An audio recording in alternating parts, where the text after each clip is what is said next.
Does that have an initial? All right, we're going live. Officially live. Tracy, good to see you. Joe Deals, good to see you, sir. What's going on, everybody? Did you see the movie? What are they talking? Have a home buying goal? What was that? You getting paid? Oh. That was mine.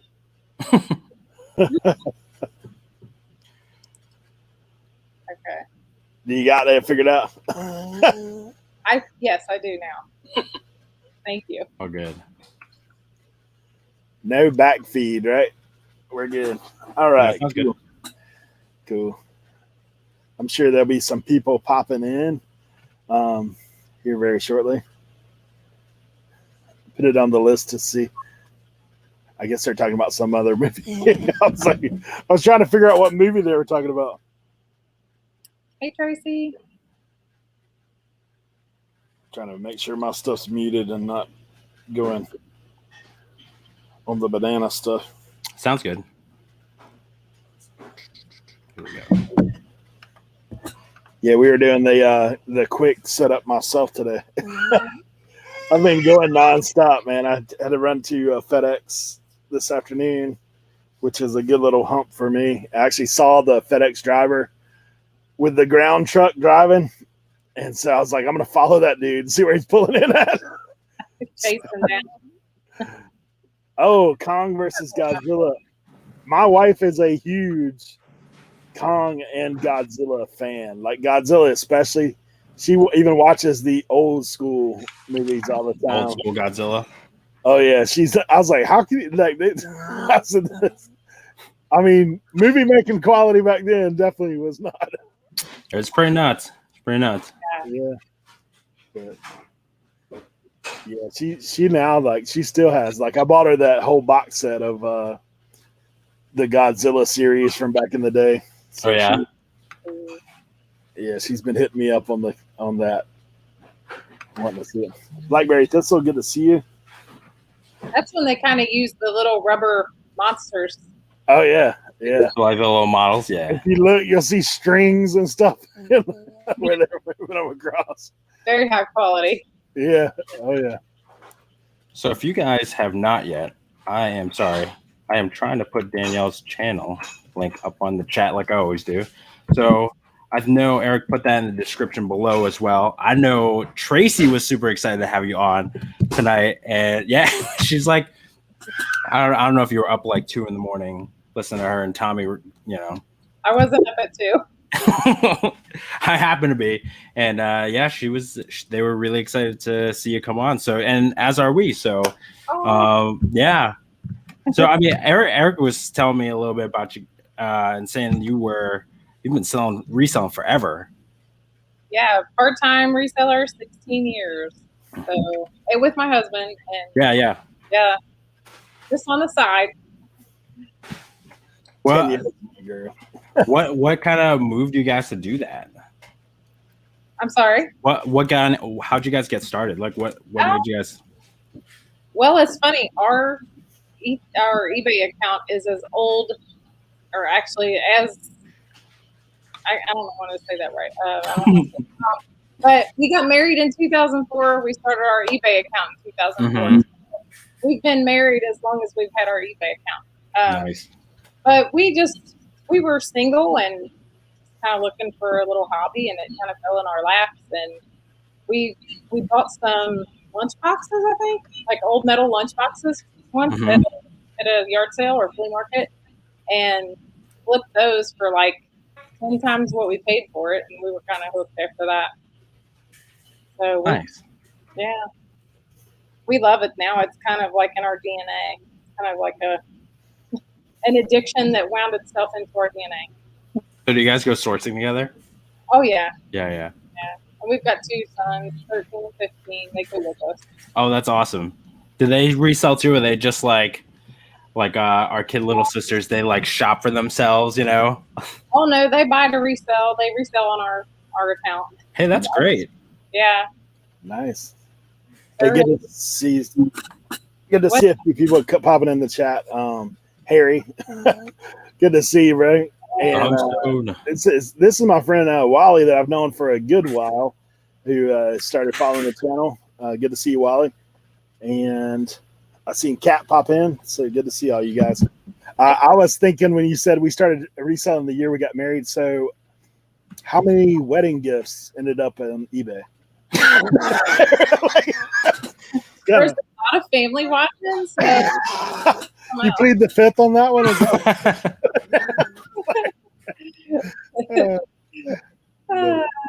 Yeah, that's pretty. Yeah, too many family members watching to discuss that. I was gonna say I know you have because you go to yard sales. I see a plenty of wedding gifts at yard sales. They're like, we've never used this. I was like, yeah, I see, still in the box. So many bread makers. All wrapped up in the box still, and yeah. Blue Gas Thread says eBay the ultimate regifter. Yeah, that's funny. I'm guilty of that too. Definitely. Yeah. So we do want to give a little shout out to Danielle. Has like the watch party going on there in the other room. So Danielle's family, friends, good to see y'all. Hey guys. Good of y'all to be here to support her first live. We'll see how that makes out as we make a little guest appearance. Under the table, yep. Yeah. I hear a little one. How old is he? He is 10 months. He just turned 10 months the other day. So, and he's into everything, super curious about everything. We just got 6 baby chicks, hoping that'll like entertain him. No, well, the wife is like super excited about it, but yeah. So it's her project. Oh, baby chicks, you gotta love them. Yeah. Yeah, we talked them into it the other day. It didn't take much convincing. One picture, they were like, "Oh, we're going." I'm like from the city, dude. I'm like from Boston. I don't know I don't know about all this, you know. Like my parents were farmers, like in China and stuff, you know. But yeah, I rode the bus to school. Now you have an incubator with baby chicks in your garage, or what? Yeah, I got a brooder upstairs in my spare bedroom, and like I got a whole beginner's chick kit, and I went from having 2 to 6, and apparently with chicken math, like my wife belongs to a Facebook like group for chicken because where I am, don't tell nobody, guys, it's illegal for me to have chickens, so yeah, tell nobody, but like breaking the law a little bit. But so we were trying to keep it on the sneak and have 2, and then Eric, being knowledgeable, telling me like you're gonna lose some of them. I'm like, dang. So we gotta like increase our probability of some surviving. So now we have 6, and apparently it just escalates from there. Oh wow. I don't know. Yeah, see, Kat used to have like 200. Yeah. She's still got. I think she uses like that space for like storage now. She was showing me one day. Oh wow. But she used to flip chickens. So then we're like, okay, well, if they all survive, then we can like. My wife was looking it up. Like, you can sell them as like ready to lay, chickens, and they go for way more than the $2-3 that we spent to buy them. So maybe I'll make a YouTube video on that, flipping chickens. I don't know. Yeah. My in-laws have it next door, but we have dogs that would just eat the chickens. I know my dog is like, oh, it's a squeaky toy and it moves. Great. Yeah, you only get one squeak out of it there. Yeah. And I'm like, Yeah. Hey, good to see Jimmy popping in. And Wally asked what part of Boston, because he actually lives up Connecticut way. Who's that? Walter. Oh, yeah? Yeah. I lived in Bridgeport, Connecticut for like 10 years. It's a city of dreams. It's like the hood. Anyways. There you go. But Danielle, what do you got? What do you like to sell? Like, that's a sweet Dare shirt, by the way. Oh, I love finding vintage clothes at yard sales. Really? If they don't fit me, then I'll sell them. But I like to wear them. So, especially if I find something like Kentucky related, because that's where I'm from. So, yeah. I heard that you like hats, Sam. I do, and I heard you do too.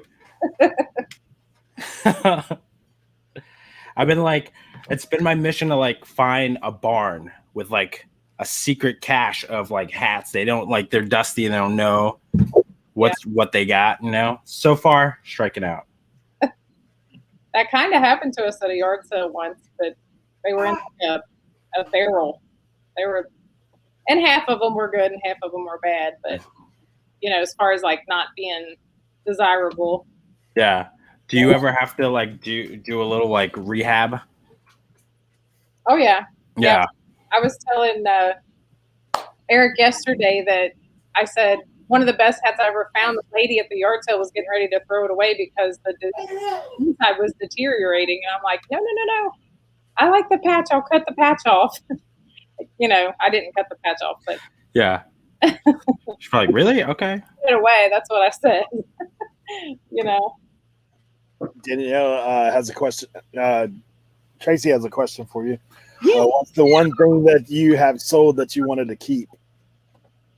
Oh, well, I'll kind of answer this for me and my husband. I sold a humongous, like 8-foot Budweiser mirror, and it looked like it was framed out in like gold gilding, you know, on the outside. It was gorgeous and beautiful, and my husband still has a little part in his heart that's broke over that because we sold it off out of here. We got like $600 or $700 for it. I'm thinking it's been. That's what I was gonna say. Did you?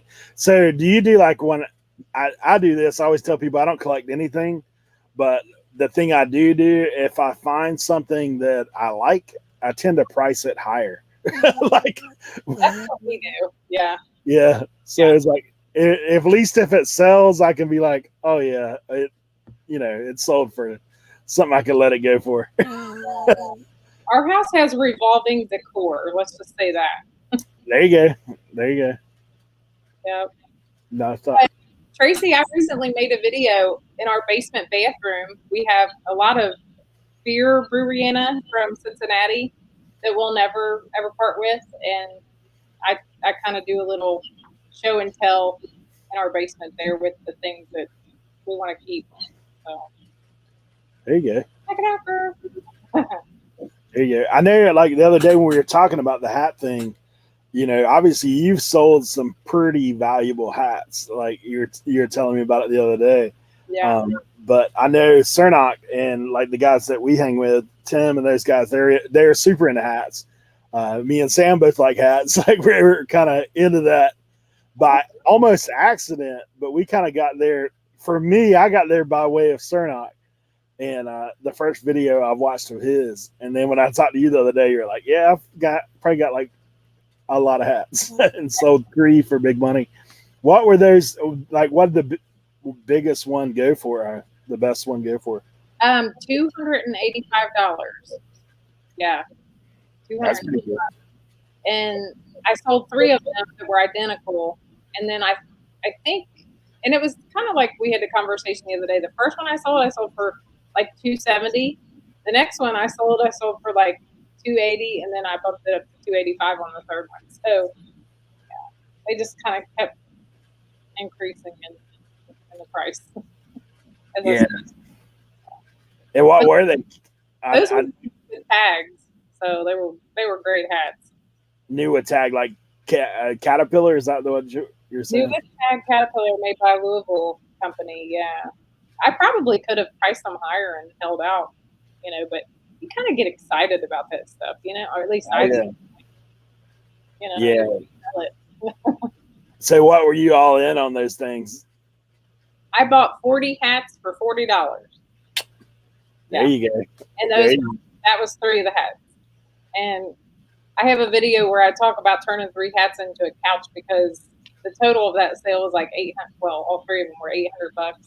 And that's what we paid for our couch. So it's not bad. Yeah. Yeah. $3 couch. $3 leather couch. I love it. That's awesome. That's not bad at all. That's awesome. That's one of the things I know for you guys, obviously doing it as long as you have.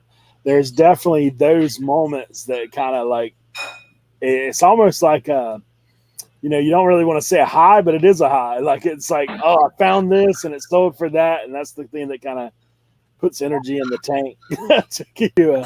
Exactly. Or see a yard sale and you know that it has some value, and you're like, you know, you gotta get that come over you too.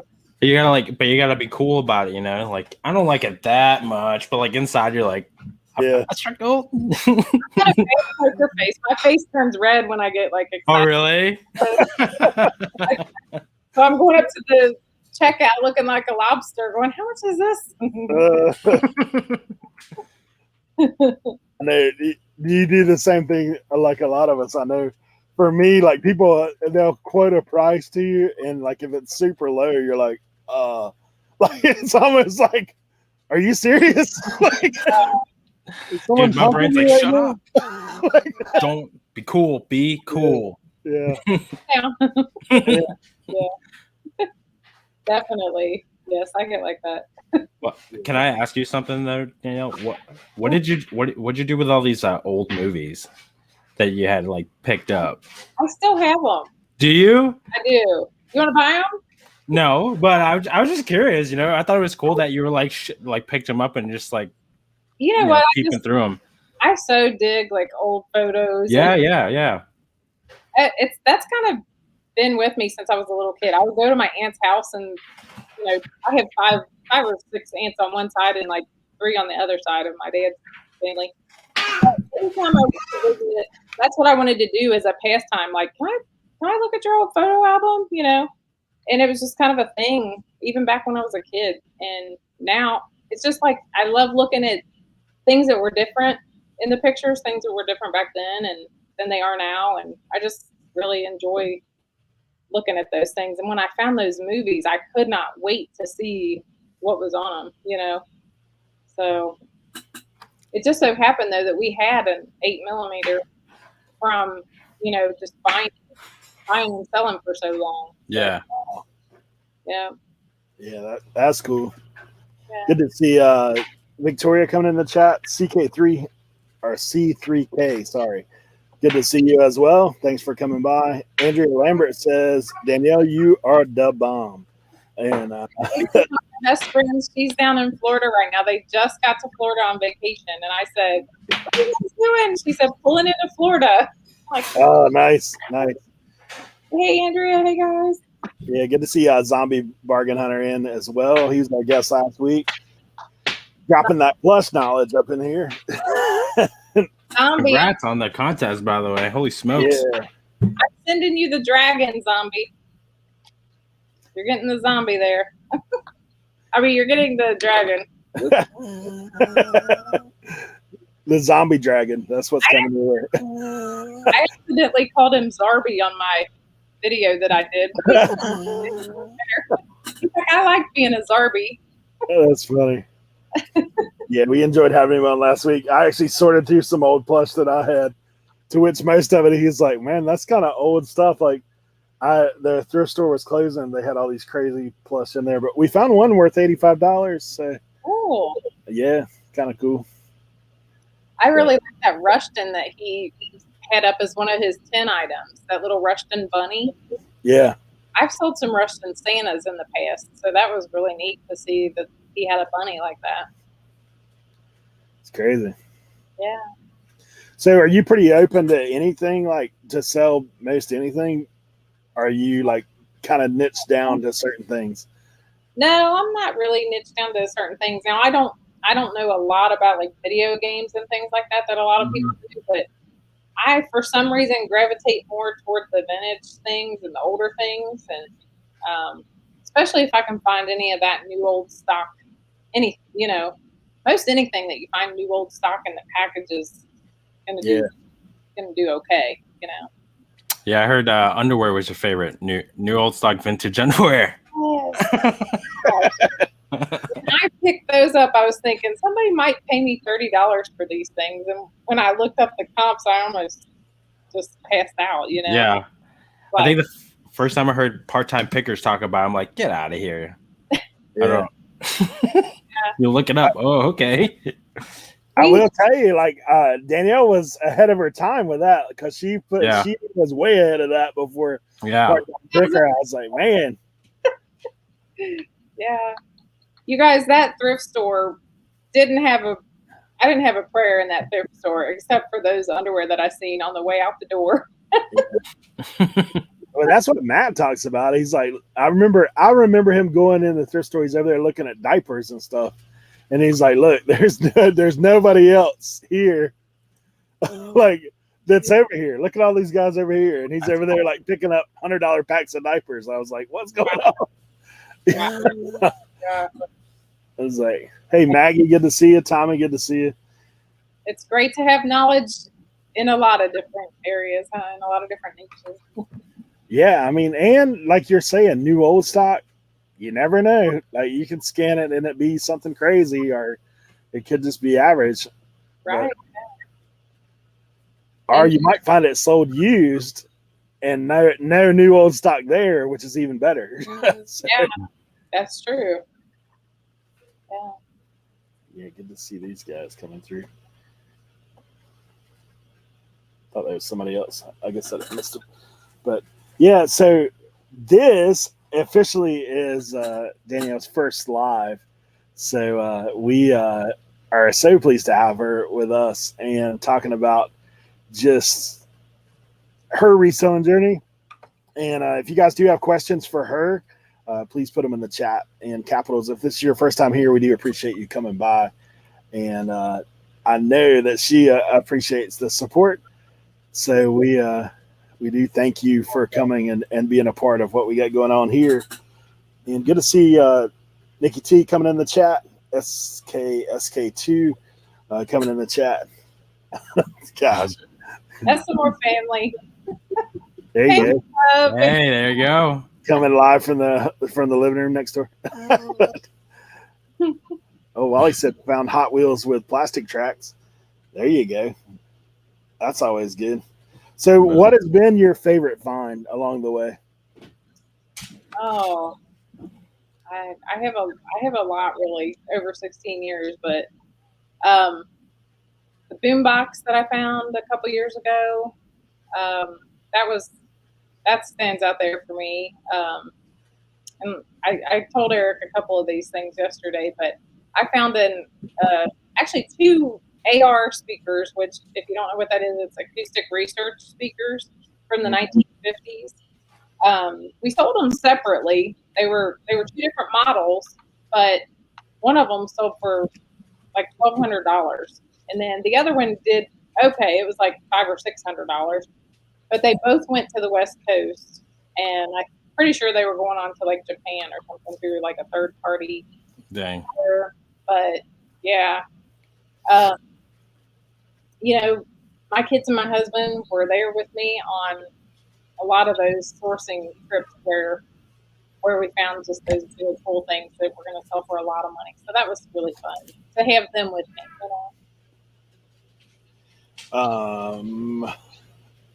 SKS. How do you decide to sell as an auction or buy it now? Okay, so if I see that there's been a lot across the board that have sold, you pretty much know that you can put it up there as a buy it now, and that you're going to be guaranteed to sell if it has sold, fairly well in the past and plentifully. So if you can't find that there's many sold, or you really can't pin down whether it's going to sell well or not, is when I do an auction. And kind of on a different level, if I know it's going to sell really good and there are very few listed, then I'll do an auction and hope for an auction for. For me, I was just sitting there thinking as you were talking about that. For me, I decided to do an auction when someone invites me to a contest and says we're going to do an auction.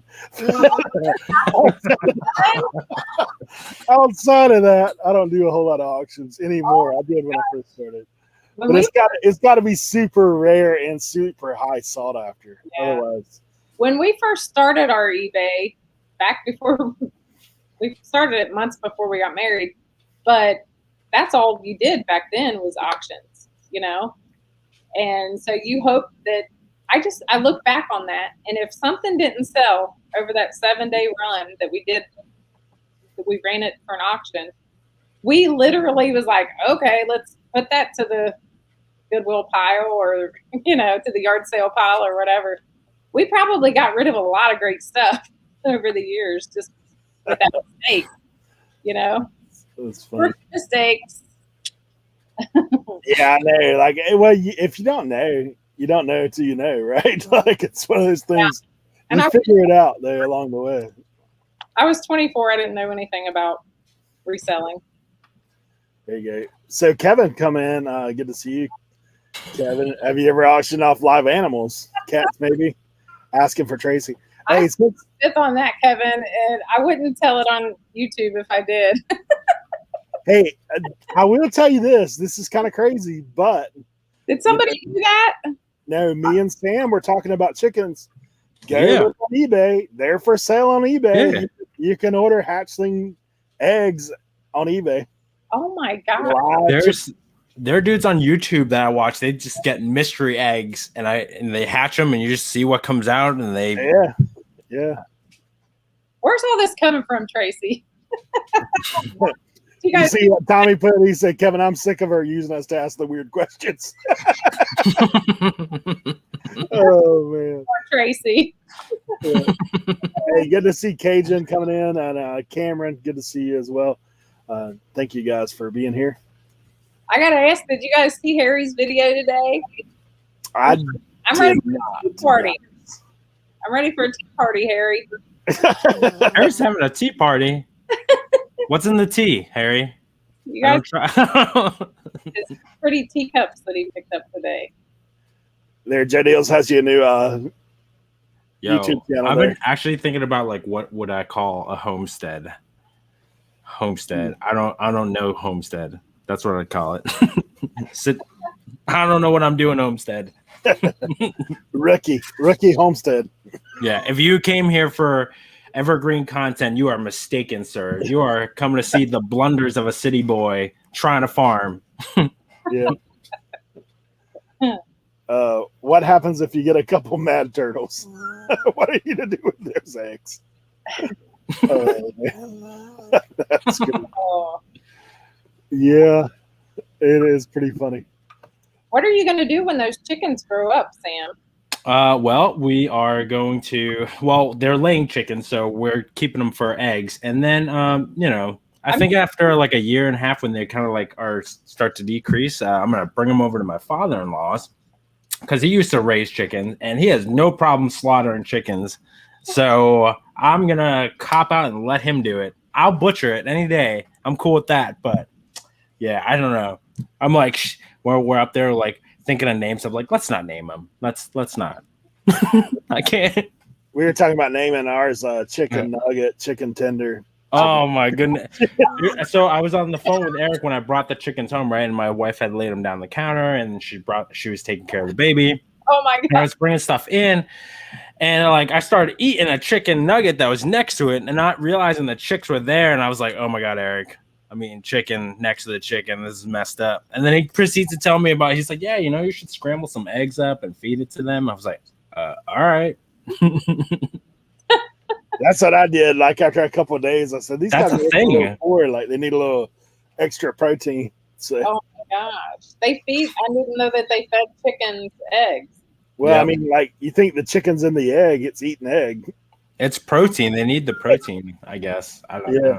No, that's what they say. Like bugs and worms, so yeah. Yeah, I'm stoked about that. I'm like, you can kind of like keep the mosquito population down, Dude, I put a little spider in my chicken little hatchery thing today, and those guys went nuts, man. They're fighting each other. Oh my gosh. Yeah, I'm like, yeah, bug deterrent for sure. Hey, Jen, good to see you. Hey, Jen. In the summertime, we always send our watermelon rinds and rinds over to the neighbors' chickens. So that's awesome. They love that stuff. Yeah. The Dappers, Diners, and Drives. Should have said a few spiders you just caught. Yeah. There you go. There's your name. Dapper Diners and Drives.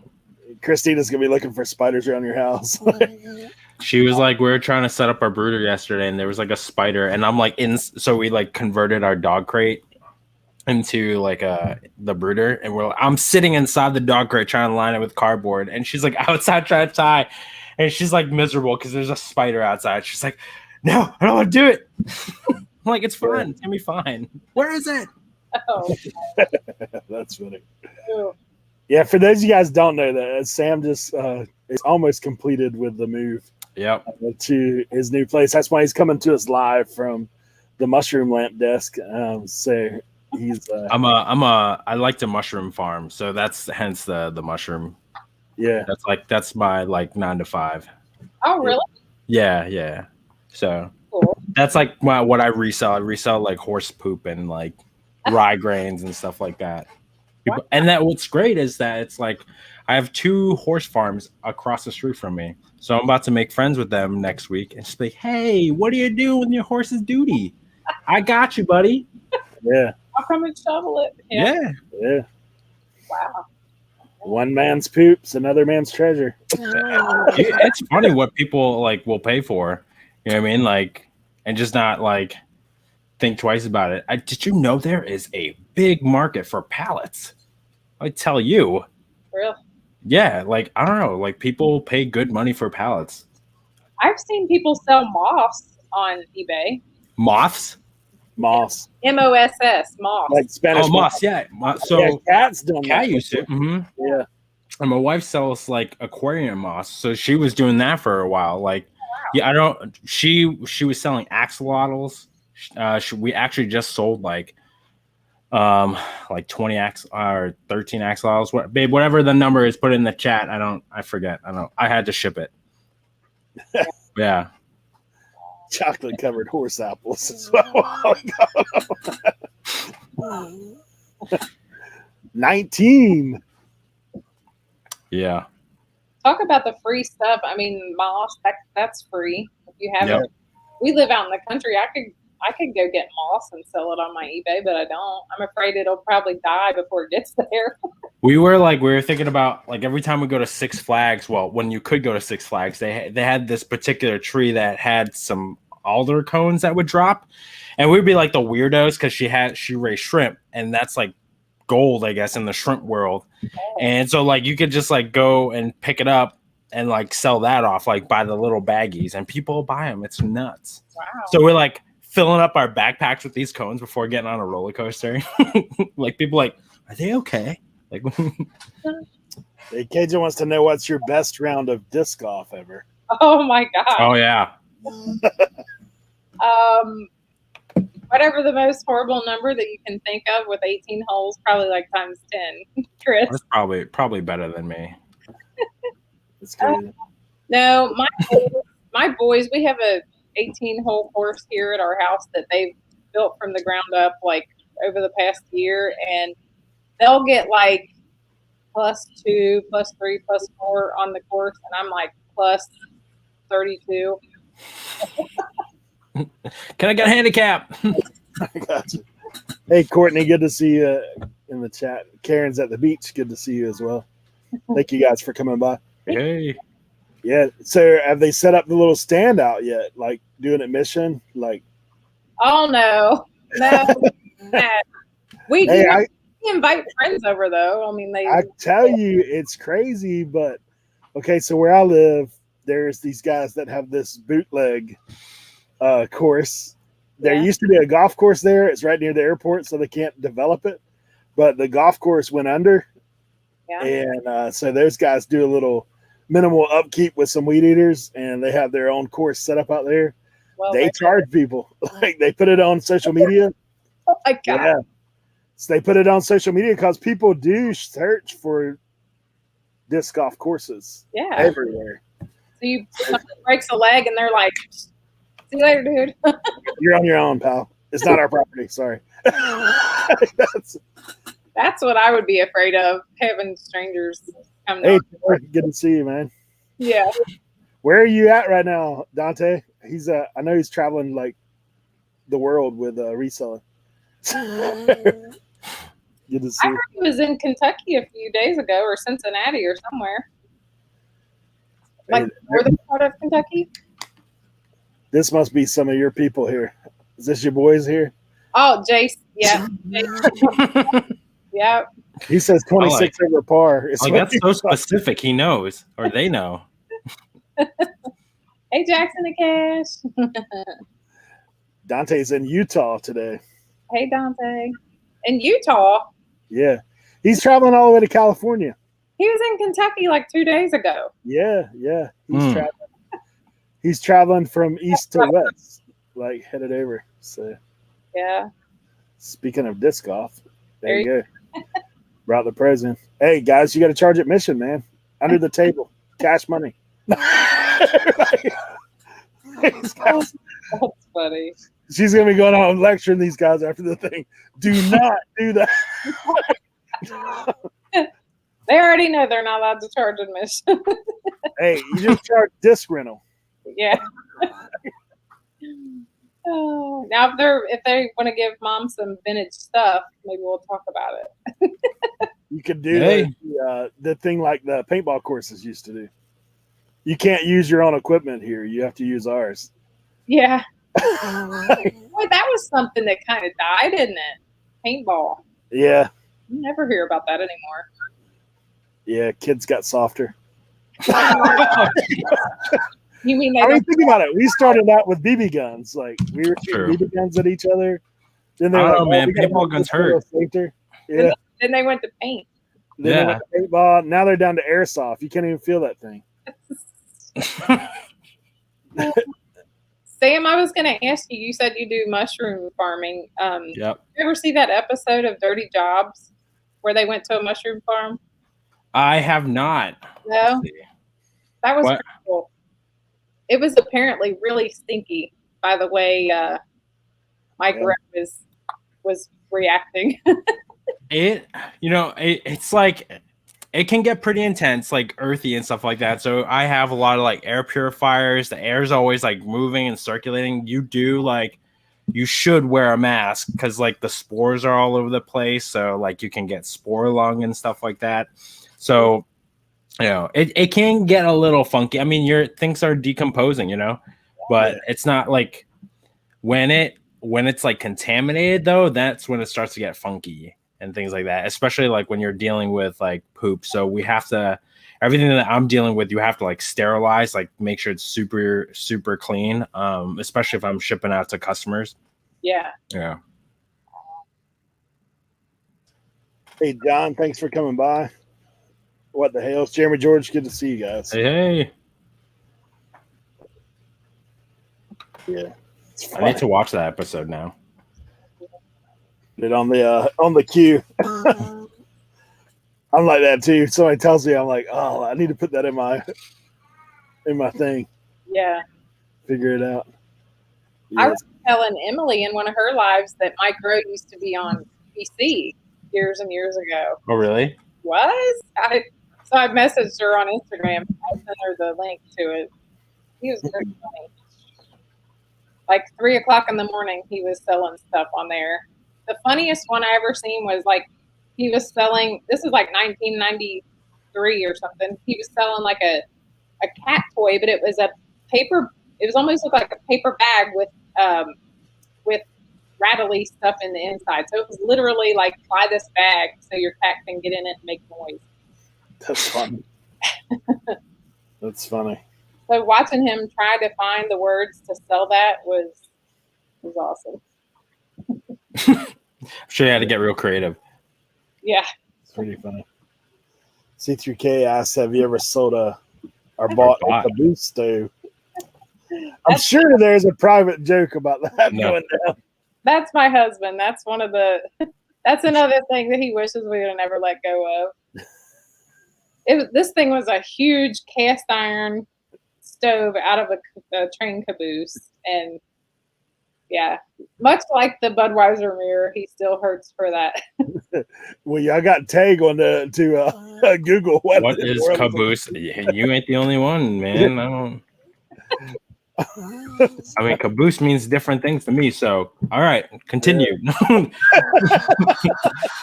went up in person. It was way too big to ship. Oh man. Local pickup only. Yeah. Yep. Huh. It's kind of crazy. Dang. Everybody's checking. I hope you got the prices that they're offering over here. Holy smokes. We got a lot of money, yeah. Yeah, that's crazy. And that's the deal. It's like, do I keep it or do I sell it for this crazy amount of money? You know? That's why I don't keep stuff. Yeah. You know? It's too tempting not to. No doubt. My wife would have no problem. She'd be like, sold. Like, yeah. How much you said? What? She's a machine sometimes. What are some of the high comps right now? Because this was a couple years ago for us. So Sam, what are the high comps right now? Let's see. I see a couple of it's going anywhere from 175. I see a 975 to a 2200.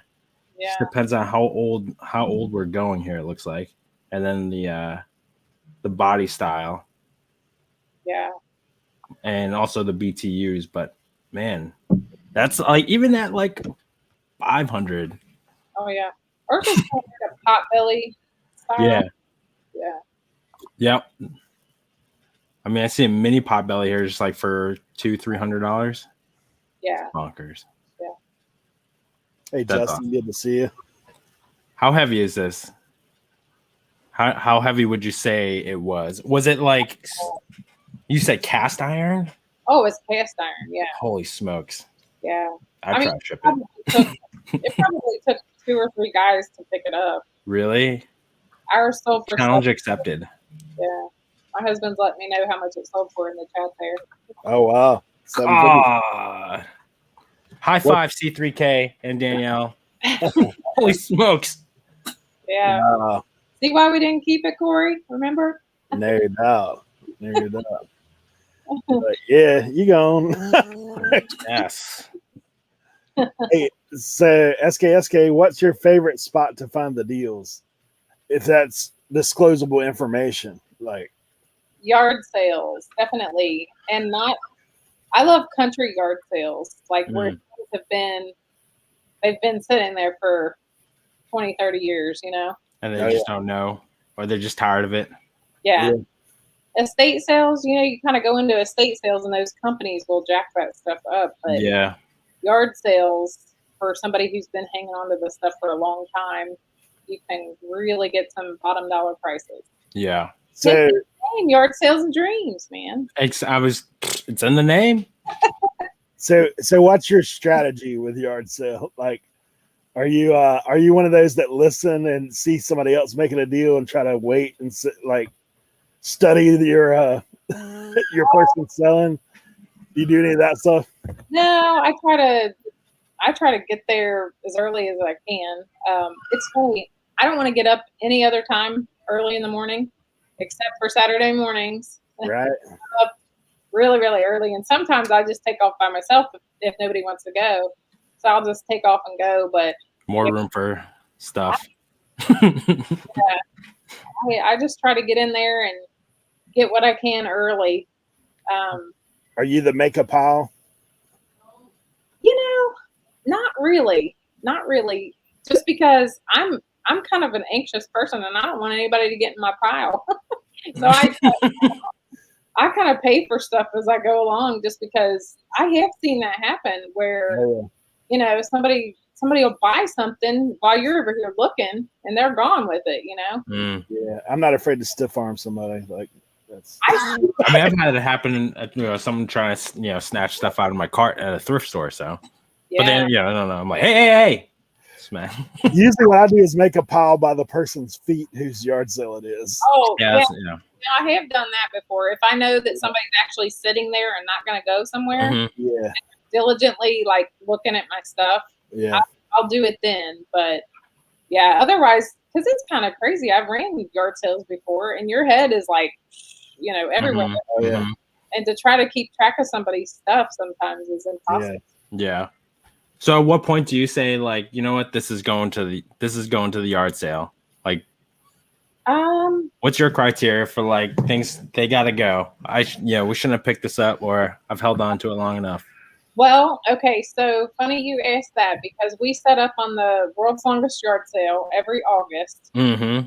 and it's a collective thing that we kind of decide between the two of us. But a lot of times, my husband's ready to get something out the door if it hasn't sold before August hits. You know, now we'll keep things. But a lot of the times we kind of shut our eBay store down. Like, we take a lot of the inventory down. Because we both have, Corey has a full-time job and I have a part-time job. We keep about 200 items in our store. And my thing is, people might think, well, that's not a lot of items, but we have high quality, I don't take too many $750 items to make a good store. And sometimes, I bring in stuff in, and I buy a lot of stuff by gut feeling, Yeah. And I don't always comp everything. And some things you get home and, yeah, it'll sell for $15, and I'm not one of these people that say, well, I wouldn't sell anything for 15, but I've just got so much right now that I don't really need to, So that kind of stuff will go on to the yard sale. Wally had a couple of questions for you. The first was, how much time do you spend organizing your product? Because your workspace looks Macy's worthy, is what he said. Oh my God. I think Wally's seen my workspace, so he's like, man, you're like on it.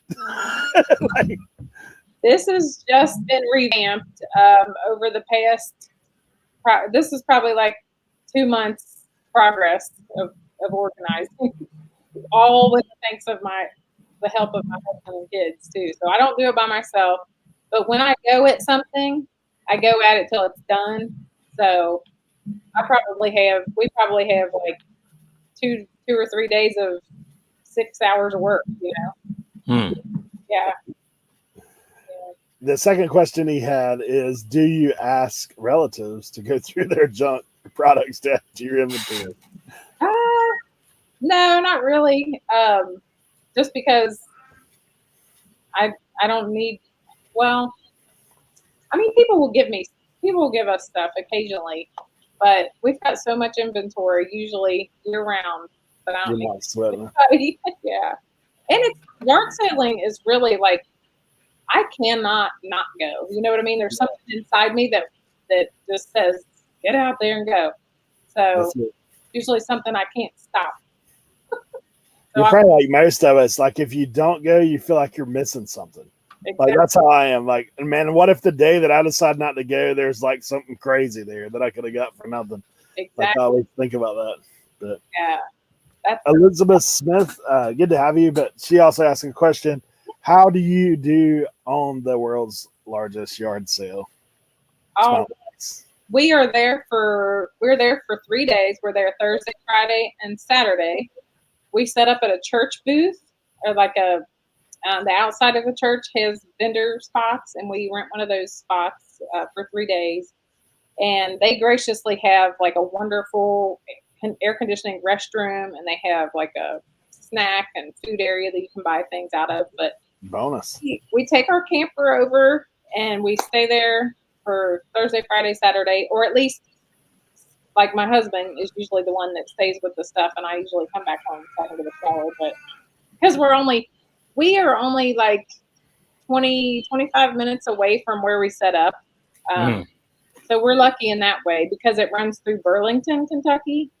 But yeah, over those 3 days, we've made, it varies every year, but a couple thousand to a little higher. So it's a pretty good weekend. Yeah. For your knives only, just hilarious comment. I gotta read it. He said, I've never been to a estate sale. Wife and I bought a suitcase. Leaving, I asked my wife, where do you think the person moved to? She said, yeah, they died. He said, what? We bought a dead person's stuff? That's hilarious. Oh my God. Have you guys ever wondered, like, about the stuff you're bringing home? Like, I kind of wonder sometimes. I'm like, is this That's why you stay away from creepy dolls. Like, oh my gosh. I have a creepy doll, but I won't put it in the screen, I guess. It's too far away. yeah, I've got a weird looking one right now too. I keep meaning to send it to Colton, but Really? I haven't put it in the box. You want to show our creepy dolls? Go ahead. I have to get up to get mine. I gotta get mine too. I don't keep that nonsense in my house. I don't know. Well, I have a shed. So. I'm like, no, I keep. Where's Kevin at? Here's what I keep. I keep an Enaman. Oh, there you go. Right up on my bookshelf. Right up over there. That's what I keep. Are you ready? You're going to show yours first, Eric? Mine's gosh, I'm gonna have nightmares for a month now. Yeah, it's got like this glazed over eye look. No. Oh, Eric, I think I might beat you. I'm sure you do. What the? Oh my What is that thing? What is that? That's so cuddly. Holy smokes. Oh god. It's like it's homemade. Yeah, I was gonna say that kid is not getting Christmas presents that year. Like I think Jim Henson might have made this. It's like a puppetry thing. It does look like it's got a little touch of the Henson. It looks like that crystal fiberglass. Yeah, dark crystal. Yeah. Dark crystal, right? Isn't it weird? That's really weird. Wait, is it a puppet though? No, he's on a stand. Oh. He's like a little hillbilly guy. All right. Well, if it moves. We on there. Yeah, mine I don't know what has to do if it moves. the eyes that go up and back. Ooh, those are creepy. Those, Put her up there. I didn't really see her that well. yeah, she's kind of. Ooh, I like her dress. You know, she looks like she went to a party. Yeah. And stayed a little too long at that party. When I first got her, like one eye would stick down and the other eye would be open, which makes it even weirder. Wally wants you to send that thing to Mexico, to the island of broken toy dolls or whatever. Oh, there you go. No. I think I've seen her on an episode of Twilight Zone, Eric. Probably. All right, so I've missed a bunch of questions now that we've been playing with dolls. Elizabeth asks, how many friends or family have you gotten into reselling? I have gotten for sure 2 into reselling. My cousin Rosie, no Rosie's watching, but Rosie and I, we talk reselling all the time. And then my little cousin Frankie, actually who I work for on a daily basis, part-time. So he's 23 and he has a disability, but he loves going thrifting and he loves, I've set him up an eBay account and he loves dabbling that just a little bit. So there you go. They're talking about like what area you're at on the 127 because Joe lives Tennessee area. Mm-hmm. Oh yeah. So we set up in Burlington or the Union area. We're at a church called Beaver Lick Baptist Church is where we set up. You said Beaver Lip? Beaver Lick. Oh. That's still okay. Kentucky has some really interesting town names. Like I think there was one that was like Cat's Tail. I don't know. Oh yeah. Yeah. We're in Morningview. My town's a pretty sounding town. Yeah. There you go. Yeah. I'm sure your kids thank you for it. They don't have to tell people they're from Beaver Lake. Yeah. I have a little funny story. We had a guy coming from New York to pick up a pickup only item.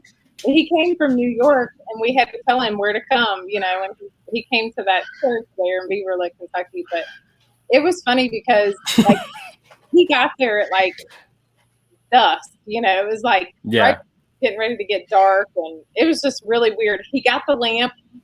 He came in like a Prius, but the lamp was like a huge floor lamp that he came to pick up. We were cracking up when he came. He drove from New York, put the lamp in, literally was there for 2 seconds and drove. He said he was driving back to New York that night. I was like, gosh. That's New Yorkers though. Their business. They're all like, nope. Yeah. Where do I turn at Beaver Lake? Hey, Jet Hills, hit us up about the 127 as things get closer, because I think I'm going to be in Chattanooga area as well. So just let me know. Chattanooga. SK. So a question for the three of us: what is the best advice you can give a new reseller? I'll let you guys take that first. Like, do you want to go like low hanging fruit and like? No, I hate when people tell me to say like look it up. That is, I hate that. Like, it's just like just look it up. I think that's like everybody can figure that out. I would say try not to like fall in love with it too much. Because I think like when you start to get emotional about it, anytime people get emotional around money, they do funny things. So whether you either, you don't want to buy high and sell low is what I'm getting at. So try not to, try to bring less emotions to the game, I guess. There you go. Yeah, for me, I would say look it up. No, I'm just kidding. No, I would say, for me, what I've learned in reselling, consistency is key. And, like if you're going to try to do something serious with this, like you can't I see a lot of guys who put forth a little effort and then they don't put any effort and then they just are complaining about, this is terrible, this isn't working. I was like, dude, you listed one day, like you listed like 5 things. Nothing sold the next day. Like, you kind of gotta. You definitely gotta be patient. Put it in there, and then there is something to be said about making sure that you're not just following. I think following trends is something you can get into trouble as a new reseller. Sure. Because there's certain things that'll be hot for a period of time. And if you don't catch it at the beginning, then you're stuck or you've bottomed out the market. So, look at what's available to you, I guess would be my second piece of advice. Yeah. And I think my advice would be to go with what I've learned from a lot of reseller chats, and Tommy talking about this a lot is, my mind just went blank for a second. Tommy is shipping. I'm just going to tell you. Where the heck did that go? I don't even know. It's gone. Yeah. Just say the word shipping. He'll pop up. I'll have to come back to that. I can't believe that my answer just went. Yeah, right. I agree with Tommy, and it's kind of a little bit of what like Eric's saying. It's like by the time someone unless it's vintage stuff. I feel like this is not true for folks like Danielle and maybe Kevin. But if you're chasing sports cards and stuff like that, or it's the Amazon guys, really. Sorry, Justin. But it's by the time I tell you, it's it's probably already out the door. Yep. I know what it is. It came back to me. So I've learned a lot on these reseller chats that if you don't list, if you just list one thing every, even if it's just something that you take a picture of and even if you have things to do that day, if you find 2 seconds to list that item in one day, that is going to keep you relevant and keep you, in rank, so to speak, I guess, with eBay, and keep your items up there to where they can be seen because you're actually listing something every day, Yeah, I think, obviously Tommy does put it further down about the whole thing with YouTube. Don't just take people's advice. I will say, one of the things you can watch on YouTube is what's sold versus what's sold in the sense of not something you're RA in, just because as a new reseller, RA can get you in a lot of trouble. I'm living testament to that. I did that early on, and I did I was basically breaking even. I was buying stuff to make no money. That's kind of what was going down. So I would just be very careful in that. And, obviously the whole BOLO thing, just because someone says it's a BOLO doesn't necessarily mean it's a BOLO. You have what you need. I know it is cliche a little bit, but you have what you need. Like, you can look up things, and don't think that Disney sells for $10,000. It don't. Like, just don't waste your time with that. But those black diamond tapes, no. People's feedback, because a lot of the times they have very low feedback when that stuff's going on. Yeah, it's kind of crazy, but I mean, there are trusted people that, you know, I take advice from about things that do have, like Tommy said, it's kind of a vetting process. Like, you learn the guys that are just making YouTube content and the people that actually sell stuff. Like, and I think, you know, there are definitely people that are doing things. The other thing is take some of it with a grain of salt. I mean, if like I'm sure all of us watch big guys, you know, when we first get started, you might look at their subscriber count and be like, wow, you know, like, I'm going to listen to what this person has to say. You're probably better off finding somebody who has a lower subscriber count that's actually selling on eBay like, or whatever platform you're on. Yeah. Because, you know, there's some of those guys that have bigger subscriber counts that sell less than part-time. Like, but one of those things. Rant over. So, like, you can. If you have any questions, just hit up Danielle. She'll tell you all the ways to do it. I like what Cajun says there about the Beanie Babies. Yeah. Yeah. I bought a few Beanie Babies in my time thinking that they were going to be crazy, and they went to the yard sale. Somebody bought them off the world's longest yard sale from me. Yeah. Yeah, I think too, like, the whole thing with always be learning too. Like, cause no matter what their people's channel size or whatever, there are things that I pick up from people from, just like Tracy said, great advice most of the time comes from the most unassuming places. Like, you definitely find stuff that you're like, wow, you know, I listen to people all the time. I'm not actively watching near as much YouTube as what I used to, but I do have it playing a lot of times when I'm working. And I'll check, like, I'll hear something kind of go off, and I'm like, man, I need to go back and look at that, like, to see what they're talking about here, or, you know, what's going on with that item. And you pick up a lot of things along the way. I mean, how many people tonight, I mean, probably 30 something, picked up Caboose stove? Like, I mean, I'm one. And Dante, I count Dante too. Yeah. Dante, don't try to pick up a Caboose stove by yourself. Bro, I'll come and help you, dude. Yeah. We'll do it together. She said 2 or 3. You're out west, man. You're at almost the end of the railway. Out there. Yeah, I don't even know the railroads out there, but this was a L&N. Was what we bought. Ooh. L&N, okay. Yeah.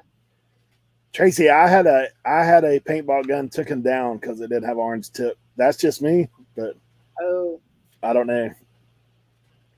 They wouldn't let me do that. I had to put the orange tip on mine. And I think actually Tracy was the one that recommended it when I brought it up. So just use anything like that. I feel like, especially with all the stuff that's going on in the news right now, probably a good idea to do that. Yeah, they took down my blank gun before. Yeah. It made it for like about an hour, and it came down. Yeah. Wow. We've got a Nerf gun here, but I'm not allowed to sell them. Oh, really? Oh, yeah. They're for keeps. Yeah. Yep. They're for kids sneaking in the basement and shooting you. As organized as you think this place looks, they have Nerf wars down here sometimes. Oh yeah. We used to have Nerf wars in our living room. I'm like, don't hit the breakables. Nobody was allowed to have a Nerf war down here when the Yadro was in here. Now that that's gone, I feel a little bit better. And talking about always learning, I've been a reseller for 16 years, and I didn't know what Yadro was until 3 months ago. And then I sold 2 pieces of it for the same amount of money. So, yeah. Always. Kevin says, as long as they don't take down the super shooter cookie guns, we're good. Kevin, I finally sold mine. I think I tagged you in it when I sold it. But I was like, yeah. Super shooter. Gosh, over 80 Nerf guns. You guys are going nuts in there, huh? It's looking like a Rambo episode, you know. I'm telling you, when you find commercials for $2, you have to buy them. Or yeah, there you go. There you go. I'm gonna make a hoarder out of my kids probably. So they're gonna have the Nerf table at the 127 this year. They do. They pick out a few things. They make a couple $100 each year. They pick through their stuff and decide what to take, and of course they're using that money now for their disc golf tournaments that they want to get in. So nice. Yeah, that's what's up. Is there money to be made? It's what's pretty cool is they'll pay like $20 to get in a disc golf tournament, and they're usually in the youth registration or whatever, and they'll end up getting like, you get merch is what it is. Like you get shirts and you get discs. You know, you come out of their discs are sometimes $15 to $30. Yeah, that's awesome. With like a couple discs, you know. So and they love it. It's crazy. Well, good luck. Yeah. Gosh, who is it that Drifter Thrifter? The guy from Australia? Nate. Okay. Yeah. He used to travel in the US playing disc golf, and they actually played for money, like prize money. Oh yeah. So there are pros in it. Yeah, that's what I'm saying. No, that's why I asked. Yeah. Yeah. He's on one of those teams, like got the full thing going on. Work for sponsors, kids. Yeah. Cajun says one day he'll come up to Kentucky, play a little disc golf. Yep. Yo, I feel like Cajun will hustle you. That sounded really confident. Yeah. Chris is the only person that I know that we would let come onto our disc golf course that's not a friend or like family member. You know what I mean? Like, I know. I already told my husband, I said, if he ever comes up this way, he's going to come play disc golf with you guys. They're going to charge 1 pack of Panini Prism cards for admission, Chris. That's right, man. And your finest plush. Yeah, he found a whole set of that stuff the other day, man. I was like, I told him I was jealous. Oh my God. He sent me some pictures today of some crazy amounts of totes of plush. Yeah. It's crazy. Too, Chris.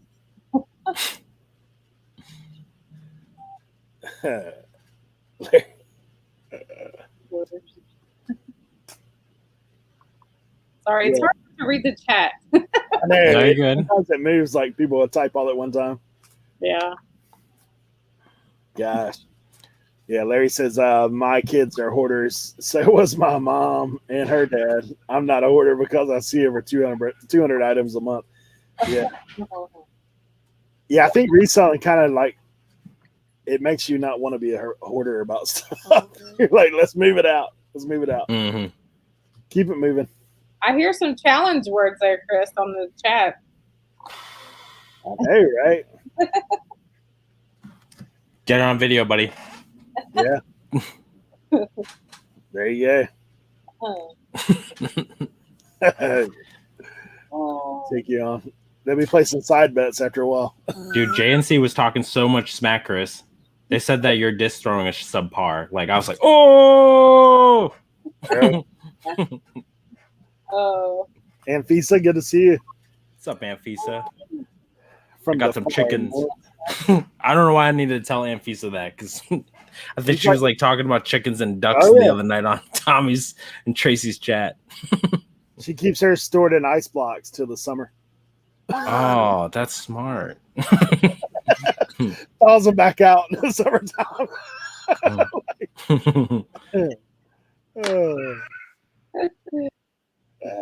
Yeah, it's funny. I'm not going to challenge the pros, just Danielle. Chris, make them play blindfolded. They have an unfair advantage. They made the course. Make them play blindfolded. Or throw opposite hand. For any disc golfers, they have their own channel. Oh, yeah? About disc golf, so yeah. Hey, drop the link in here. Let me hold on. I got to get some people I don't know how to do that. I don't know. permission. First, I'd have to give you some permission. But YouTube's made it difficult to Oh yeah. to do that, so you have to go in a little backwards. What's their channel name? The J&C disc golf.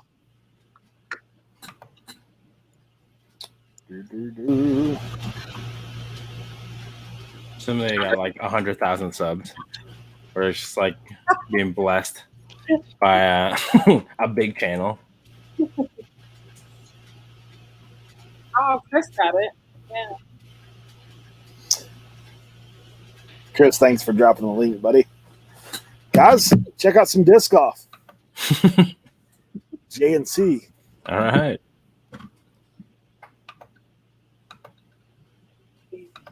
Oh, thanks. I actually play disc golf like once a year. Yeah. Yeah, we go to like this men's retreat with some guys from our church, and they have a big course there. So we see how many cars we can hit. Like one of the places is right beside the parking lot, so we've dinged a few off the back of people's trucks. Ooh, cool. It was me. That's funny. So, what's your arm like? How good of a drive do you have? If it goes straight, it's actually pretty good, but most of the time it kind of hooks around. Yeah. Yeah, I grew up on the beach my whole life, so throwing frisbee is like, something you do at the beach, especially when you get crispy like me. I guess in the wind. Yeah, but it's not that great. Like the discs for disc golf are so different than regular frisbee. They're so heavy. Yeah. Yeah. I hate taking my kids to a disc golf course and there's water because my oldest one always wants to do the hole with the water, and it's like all I see is $30 going into the water. No. That's how I feel about regular golf. Like, yeah, you could spoof Caddyshack with the. Of course, I'm sure your kids have no clue. They're like, "What's Caddyshack?" Yeah. Keep an eye on. Talking about bad acting. Yeah, they've not watched that yet. Yeah, that might be a little bit more down the road. Dude, they have the TV versions on TNT every now and then. I don't know. They used to when we were kids. Yeah.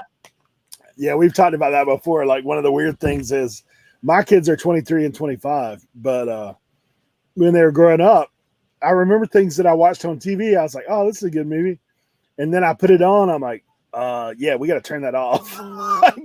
Because I was used to watching stuff on TV. So I'm like, man, I thought that movie was a lot cleaner than what it was. Yeah.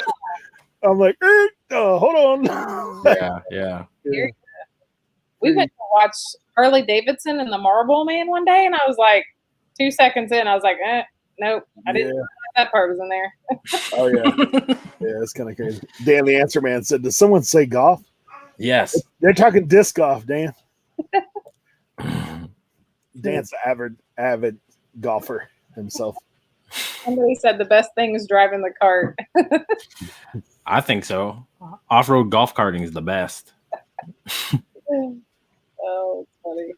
When we used to go there, like the golf course that now is the bootleg disc golf course, I let my kids drive one time when they were a little smaller. So one threw the other one out the side of the cart. Like they just whipped a hard turn. She shot right out the cart on the ground. I was like, oh, that's hilarious. Yeah. Sam, how long have you been on YouTube? Let's see. It's been about a year. I actually took a hiatus for a little while from making videos, so I just been doing like the live stream with Eric. But like my dad had been sick, and we had my son, and I just had to sink in more time to like our day business, you know, and then reselling and stuff like that. Because I was like, when the pandemic hit, a lot of our clients kind of left because restaurants were closed and stuff like that. So we kind of had to like figure out how to pivot around that. So so we did. So it was kind of like a crazy time. So just now all those video editing muscles have atrophied. So, but I got footage out the wazoo. I got to get back on the horse. Yeah. So, dude, I was actually looking at your channel today, man. Like some of your videos have got crazy views. Like I know I hit 30,000 views like the other day. I'm like, stop rewarding me for doing nothing, YouTube. Yeah. You're not reinforcing a good habit right now. You know what's crazy though? The other day, like I still have the vidIQ thing on mine. Mm-hmm. So like it is like right now, I guess Macari is definitely boosted up. So your old videos with Macari, like I was looking too, because your tutorial stuff is like blowing up, like 5 and 6K views on that stuff. I'm like, okay. I'm like, I should continue that. But I've been just slowly making sales like here and there. Like I haven't really even been listing like that.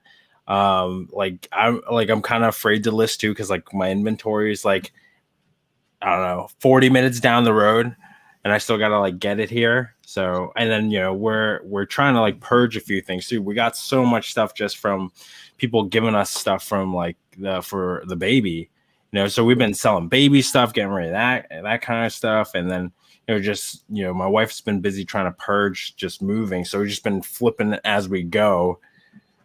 Just like, okay, we don't want this, bye. So. And then, of course, I'm up to like no good and I'm picking stuff up. So like also thinking about like furniture now, now that we have like more space and we can actually, do things and we have access to tools. So, we have a friend, that's what they would do. They would just pick up furniture, refurnish it, and then flip it, and oftentimes it's like 100% profit because, people left it on the curb or, freebie alerts is amazing. Yeah, that's an awesome app if you guys don't know about it. My wife is on it. I'm on it a little too much too, but you can find some really neat stuff. Somebody was like giving away a 7-seater, mechanical reclining, like a power reclining couch. There's no tears, no rips. They just wanted it gone. I was like, what? Dang. That's crazy. Yeah, I'm on the freebie alerts. I forget who even told me. Maybe it was you. I don't even know. We're out in the country and I don't even know what.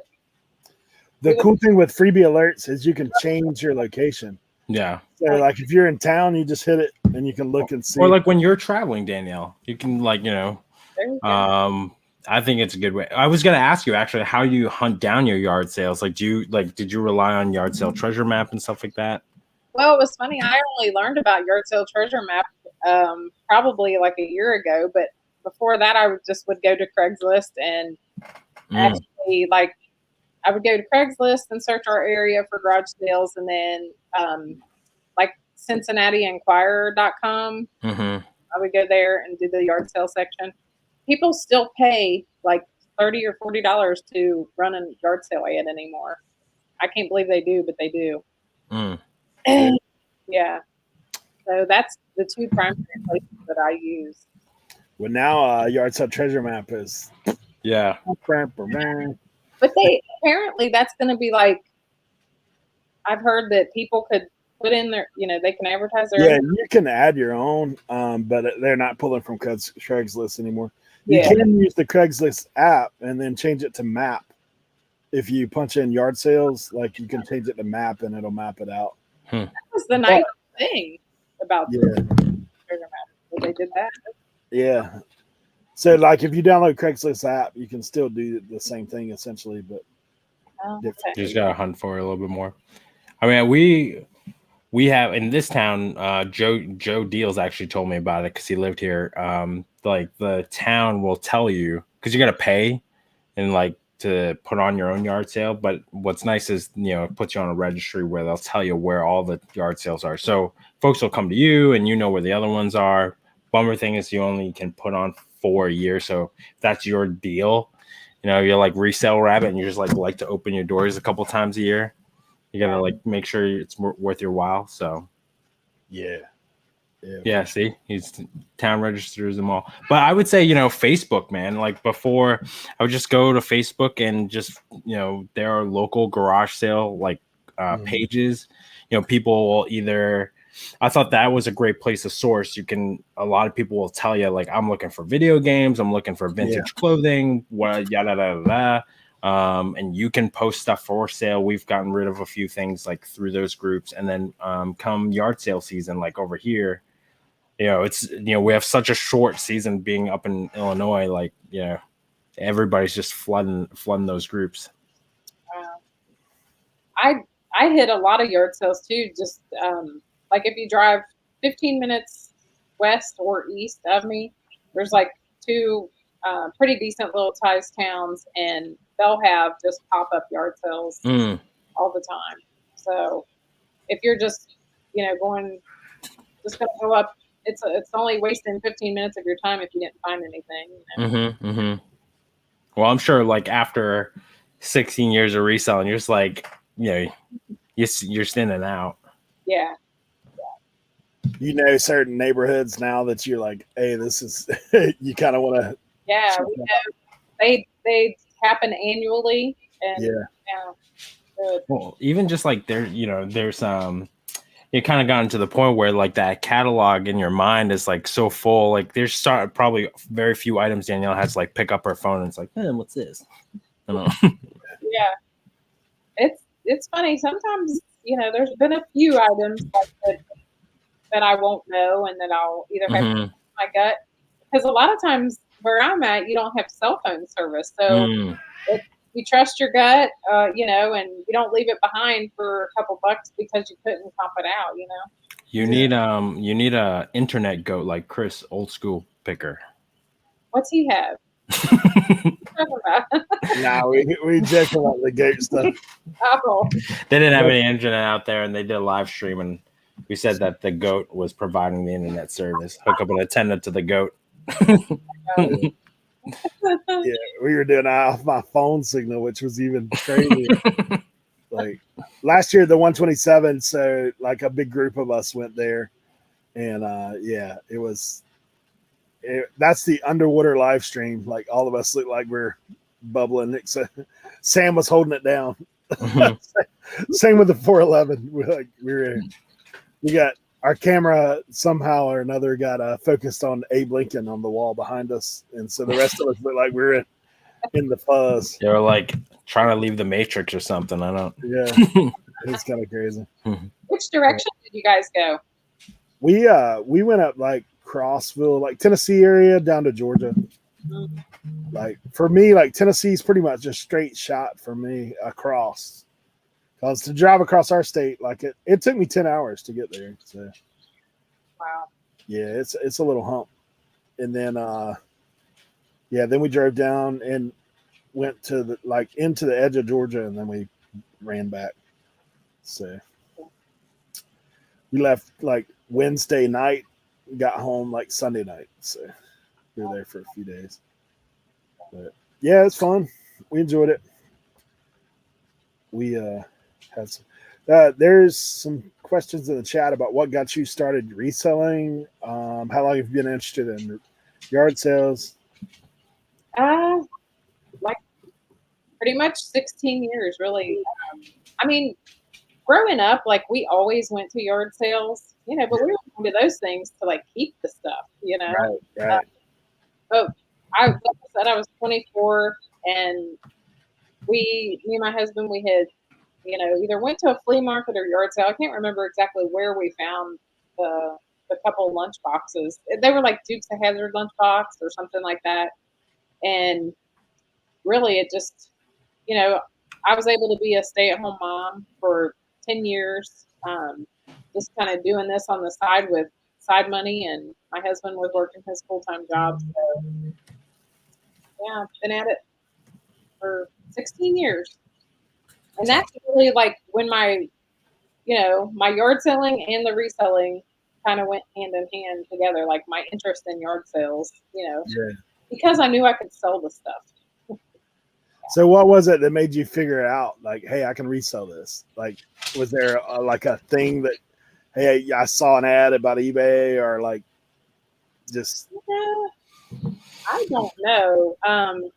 Corey, I know you're in the chat. If you remember why we started our eBay account, I don't know. I was 24 and we just, probably just looking for something to do. I don't know.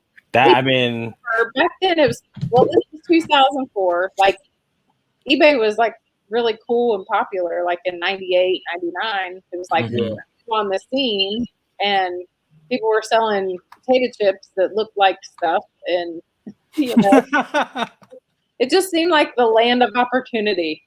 Yeah.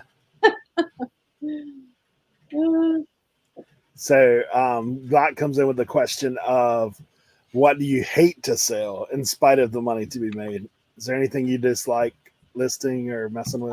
When my husband will find like a tool that might be worth a couple $100, but it's like stuff that I'm not interested in. Tools and guy stuff that's just like not very exciting. I like the pop culture stuff, and I like, I like things that are, I like that kind of stuff, but I don't like selling tools and things that I'm not interested in. Yeah. Or new stuff. I'm not one of these people that does resale arbitrage either. So, yeah, I chased it once. It was not for me, like Eric said. Yeah. It's tough. I mean, there are things you can find, like 10-cent arm floaties. That's what I mean. The heck is a Stanglebird? Yeah. Tommy said that story's not cool enough for YouTube. We better make one up. It's better.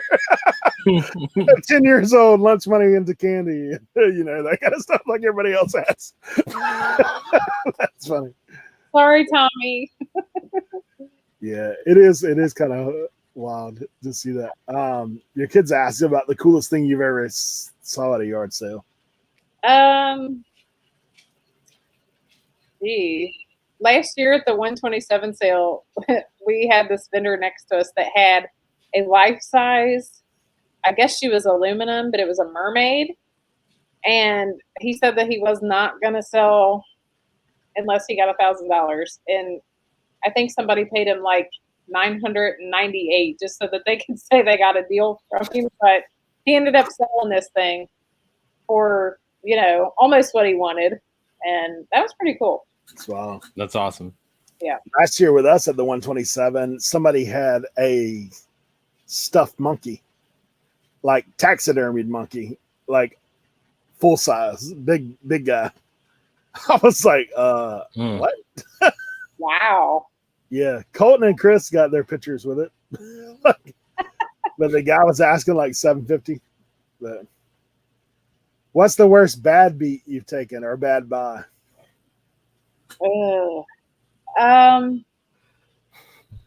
Probably this is going to go back a couple years, but this was a kind of a weird deal. We sold a coffee, like a cappuccino maker or cappuccino machine. And these people the guy came and got it from Missouri. Okay. It was a pickup. And oddly enough, he kind of seemed a little bit, I don't know. You could just tell that he was kind of a combative person when he picked it up. He just wasn't like, we didn't get the best vibe from him. So we sold this for $900 is how much he paid for it. When he got it back, like 2 days later, we get a message and said, it doesn't work. And we're like, what do you mean it doesn't work? We probably had probably 50 or $100 in it, but we sold it for $9. So we just kind of had to, we refunded him because he said it didn't work, and it's like, how eBay is. Oh, yeah. My dad jail. Pretty big hit to have $900 taken back out of your account, And Feasus got a serious question. Can someone ship me some 50-degree weather or sunshine or rain? I think you put rain. Are you still getting snow? Yeah. You get it like all your sunshine at once, like 24-hour days. Yeah. Jeez. Oh. Elizabeth asked how you're doing with your plushies. with selling your plushies? Probably not so well. You know, when you watch people like Robert and Chris, they do so well selling plush, and it just makes you want to sell it, you know? Yeah. So you just, when you pick it up, I don't know. I sold one plushie that I did really well on. I sold for $100, and it was a Brooks Brothers plush dog. But the reason that the lady wanted the plush dog was for the collar that it had on and the rain jacket. She was going to put it on her own dog. Oh. I said, okay. Thought you were going to say put it on herself. I'm like, that was going to be weird. No, she was asking me the measurements because she wanted to put it on her own real dog. So she probably just threw the plush away. I don't know. Dang. Dan, we'll send people y'all's way for sure, buddy. Dan and Jimmy and Jeff have score goes on it right now. So, yes. Glock has a question. Anything you won't sell for personal, religious, philosophical reasons, fur, ivory, risque, objectionable affiliation? I mean, I don't like to sell anything that's, you know, like demonic or satanic or anything like that. I don't really want to bring anything like that into my house. But other than that, if eBay will let me sell it, I'll sell it. What about you guys? I kind of go by like if it's not something I'm willing to put out in front of my kids, I'm not gonna. So, like that's kind of how I am. That's like, you know, if my kid was walking around with something, and I'd be like, nah. Yeah. Or that and what? Yeah, if it gets me in trouble, try and steer clear of that. Yeah. I picked up a gun the other day. I had Tim scared to death, but the thing's locked up, and I can't sell it on eBay. It's just a wall hanger. But not for my wall. Somebody will hang it, but it won't be me. I'm gonna trade it. It's a made in Mexico black powder rifle, but it is rusted to the hilt. Yeah. Take that with you on the 127 sale. Trade it up. Oh, I'm sure I could. Oh yeah. Yeah, it says. I don't know if you can read the print on it. HO in Mexico. Hey. Wow. That's cool though. Yeah. Old flintlock, but wow. Yeah, she's rusty as all get out. Yeah. I was showing Tim the other day. I said, "You can't even pull the trigger," and he's like, "Don't do it, man. I've seen too many bad movies." I was like, "Dude, you got to put stuff in." I was like, "That's some stale black gunpowder if you still got it in there." Yeah, I got rid of all that stuff. You guys ever put on your own yard sale? Yeah, I was actually supposed to do one tomorrow, but it was supposed to pour rain here all weekend. Then it ended up not raining, so I pushed it to the 25th. Cool. But yeah, I do about 2 a year now, just purging, to be honest. Mm-hmm. Yeah. But I try to be a little bit diligent about when try to line it up. Yeah. Yeah, I think you guys saw that. I don't know if you guys were in there. He's talking about these stirrup cups I got the other day. Like, yeah. Have you ever messed with any of this stuff? What is it? It's a jigger, no? It's like a shot glass, but it's called a stirrup cup. Stirrup cup. No. I thought it was like for pouring, like a jigger. Yeah, like they actually. Well, hold on. They actually set. So it sets like that. Yeah. They'll set. So that is neat. No, I don't think I've ever seen one of them. Yeah, it's got some stuff like you can't hardly see it, but there's actually a marking down in the bottom. But ooh. I mean, I had Tim, like I had our whole chat the other day trying to look these things up, and I still have not had any success with them. They're at the top of it's pewter. Vintage pewter animal head stirrup cup. Yeah. Have a Google image for the marking? Yeah, I can't get a good enough thing. It looks like an S and a U, or like 2 U's put together to make like an S looking. But is that like a wild hog? It looks like a wild hog. Yeah, there's all kinds of them. Like I've got like a whole bunch of them. Oh wow! There's a crown. There's a frog. Dang. There's a bulldog. A bear. You could use them for Monopoly pieces. Yeah. So I mean, I thought no, I'm about just kidding. They look. I don't know what the sell-through rate on them are, but the prices look pretty awesome. The way the heads look, you would never think that they would be able to set flat. Yeah. Yeah, it's weird. Every one of them set flat. It's That's so crazy. crazy. Like they're Especially the frog one. Yeah. Even I guess he has this little ridge on his back that makes him. Wow. Whoa. Ooh, yeah, it's one of those things. Like, it's funny. That's the thing though. Like, people are always like, the whole thing about trying to figure that stuff out. Like, for me, I always find that intriguing. Like, Tim has kind of really got me on the research side of things. Like, hey, you never know. Like, it could be something really crazy. So I spent about my listing live about a good 30 minutes trying to look these things up the other day. And I still don't have any success as far as a maker. Because as you see, if you look them up, there's a big difference between like a $10 to $20 item. Some of those things go for hundreds. So it's kind of weird. But I learned something else. Get a loop. That's what people keep telling me. Need a loop. I try to zoom in with my camera, but it's a no. Like, I can't get in there tight enough. It's probably a good 2 inches deep in there or something. Oh, yeah. Yeah, they're 3-inch cups. So they're big as my finger. But yep, one of those things. So, guys, if y'all have any more questions for Danielle in the chat, we've been on for a little over our time. But, yeah, Wally was in our chat the other day. He's calling Tim now Goodwillosaurus Rex. He went on a rant about Goodwill and dinosaurs in the same. That's funny. If you know Tim, you'll appreciate that. Is that the one that always they always ask people if they believe in dinosaurs because of him? Am I not thinking the right person? No, you are. Yeah, it's spot on. Okay. Hey, Rebecca, good to see you. You came in just time for us to leave, but thanks for being here. So, guys, if you have any final questions, just put them in the chat.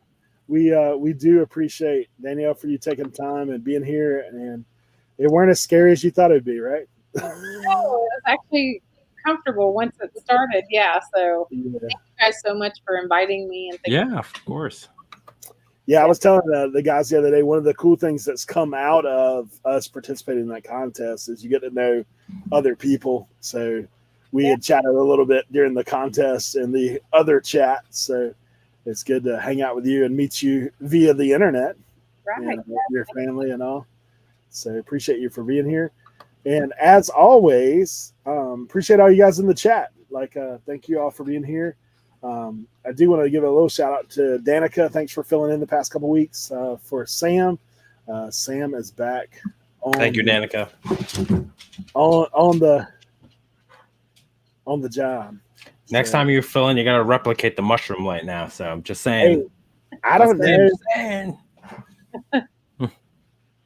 The chat that Eric tried to call us on all the time. Yeah. I have a habit of pocket dialing Instagram. I didn't even know who it was. I was just like, what's funny is, like, I like to Instagram call you from my pocket. So Noelle called me before on purpose. And she was like, now let's talk about this stuff. Yeah. Yeah, I mean, sometimes I use Instagram most to communicate with resellers. There's a few guys that actually have my phone number that we actually talk on that, but probably 99% of the time it's Instagram, like calls and video chats and all that kind of stuff too. So I didn't even have an Instagram until I started my YouTube channel, and Kayla over at the Homeschooling Pickers recommended that I do an Instagram channel just to kind of coincide with it. So I was glad that she told me that. So, guys, if you're not subscribed to Danielle, you definitely need to go check out her videos. I will tell you one of my favorite things about the videos I watch. I love the outtakes at the end. It always cracks me up because I never take the time to edit those out. I just leave them in as they go. But it's great to see in the compilation at the end, and I always get a chuckle out of that for sure. Oh, thank you. Sometimes it takes me many tries. Yeah, Kent, man. We have to get in the DMs occasionally. Yeah. Kent, I kept waiting for you to drop the the knowledge bomb on these things, but I know if you're like me, man, if it's not like electronic or something to do with RA, I know he's the RA king. Mm-hmm. I'm gonna get on trying to do some research on those too. Now you got me kind of stumped. Yeah, it's kind of crazy. Like I tried to take a good picture of the inside, but the only thing I could read on the inside is pewter. But there's a whole nother 2 other words that I can't figure out what they are. So thanks, Clock 30. Yeah, Tim's a good. This is another Tim Glock. So yeah. Mm-hmm. So good to have the bloopers. Yeah. You probably don't want to put that one out there, Robert. I mean, you could bleep it, Robert. Yeah. One of those things. Just one long bleep. What did you send Robert, Eric? Are you allowed to say? I honestly, man, I need Robert's address, and I guess I didn't get it out of the chat. You know what? Same here, Robert. Now that chat's gone, I don't have your address anymore. I was going to send your drive tomorrow. Yeah. I was messing with him all that plush I went through last time. I said, dude, I think I'm just going to bag all this up and throw it your way. But Robert, actually, since we've been out, I don't know if this happens with you, but it does with me. I have guests on, and they'll be talking about something they're really into. And then the next time I go yard selling, which is usually like Saturdays, I'm like looking at that stuff. So last week after having Robert on, I picked up 2 plush. One was good, one was nothing, but hey, I got Donkey from Shrek that talks. So that was kind of cool. It's like $20, but one of those things. Usually that happens, like somebody will ask me if I have something or ask me to watch out for it, and 9 times out of 10 I find it at a yard sale. It's weird. Yeah. Very weird. Now, I don't know if you have this happen to you. I have people that I know that they know I resell. They're always like, be on the lookout for this. Like, if you see this, let me know. Like, they're wanting me to go hunting for them. I was like, dude, just go to the yard sales. Nah, I do try to look out for them. But yeah, we do appreciate all you guys being here. Always. Danielle, do you have anything coming up next little bit? You want to? So I'm putting together this little video about a place that we all can source from, that every county in the USA has one, and you can make some really good money.